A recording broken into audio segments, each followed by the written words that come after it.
Kannur മുഴപ്പിലങ്ങാട്ടെ BJP പ്രവർത്തകൻ സൂരജിനെ വെട്ടിക്കൊന്ന കേസിൽ 9 പ്രതികൾ കുറ്റക്കാർ. തലശ്ശേരി ജില്ലാ സെഷൻസ് കോടതിയുടേതാണ് വിധി.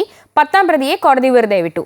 മുഖ്യമന്ത്രിയുടെ പ്രസ് സെക്രട്ടറി PM മനോജിന്റെ സഹോദരൻ മനോരാജ് നാരായണൻ, TP കേസ് പ്രതി TK രജീഷ് എന്നിവരടക്കമുള്ളവരെയാണ് കുറ്റക്കാരായി കണ്ടെത്തിയത്. കേസിൽ ശിക്ഷാവിധി തിങ്കളാഴ്ച പ്രഖ്യാപിക്കും. 2005-ലാണ് കേസിനാസ്പദമായ സംഭവം. പാർട്ടി വിട്ട് BJPയിൽ ചേർന്നതിന്റെ വൈരാഗ്യത്തിൽ ഒരു സംഘം CPM പ്രവർത്തകർ സൂരജിനെ വെട്ടിക്കൊലപ്പെടുത്തുകയായിരുന്നു. മുഴപ്പിലങ്ങാട് ടെലിഫോൺ എക്സ്ചേഞ്ചിന് മുമ്പിൽ നിൽക്കുകയായിരുന്ന സൂരജിനെ ഓട്ടോറിക്ഷയിലെത്തിയ സംഘമാണ് വെട്ടിക്കൊന്നത്. ആകെ 12 പ്രതികളാണ് കേസിലുണ്ടായിരുന്നത്. ഇതിൽ 1ാം പ്രതിയും 12ാം പ്രതിയും വിചാരണയ്ക്കിടെ മരിച്ചു. 10ാം പ്രതിയെ കുറ്റക്കാരനല്ലെന്ന് കണ്ട് കോടതി വെറുതെ വിട്ടു.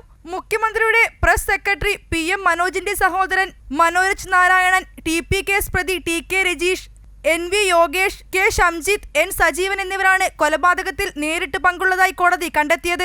7 മുതൽ 9 വരെ പ്രതികൾക്കെതിരെ ഗൂഢാലോചനാ കുറ്റവും തെളിഞ്ഞു. 11ാം പ്രതി പ്രദീപിനെതിരെ പ്രതികളെ ഒളിവിൽ കഴിയാൻ സഹായിച്ചെന്ന കുറ്റമാണുള്ളത്. 2010 കേസിൽ വിചാരണ നടപടികൾ തുടങ്ങിയെങ്കിലും സാങ്കേതിക കാരണങ്ങളാൽ നടന്നില്ല. എന്നാൽ 2012 TP ചന്ദ്രശേഖരൻ കേസിലെ പ്രധാന പ്രതിയായ TK രജീഷ് കുറ്റസമ്മത മൊഴി നൽകുകയും താനും മനോരാജ് എന്ന നാരായണനും അടങ്ങിയ സംഘമാണ് ഈ കേസിലെ മറ്റു പ്രതികളോടൊപ്പം ഉണ്ടായിരുന്നത് എന്ന് വെളിപ്പെടുത്തിയതിന്റെ അടിസ്ഥാനത്തിലുമാണ് ഈ കേസ് പുനരന്വേഷണത്തിന് ഉത്തരവിട്ടത്. 28 സാക്ഷികളെ വിസ്തരിച്ച കേസിൽ 51 രേഖകളും ഹാജരാക്കി. കേസിൽ ശിക്ഷാവിധി തിങ്കളാഴ്ച പ്രഖ്യാപിക്കും. അമൃത ന്യൂസ്, കണ്ണൂർ.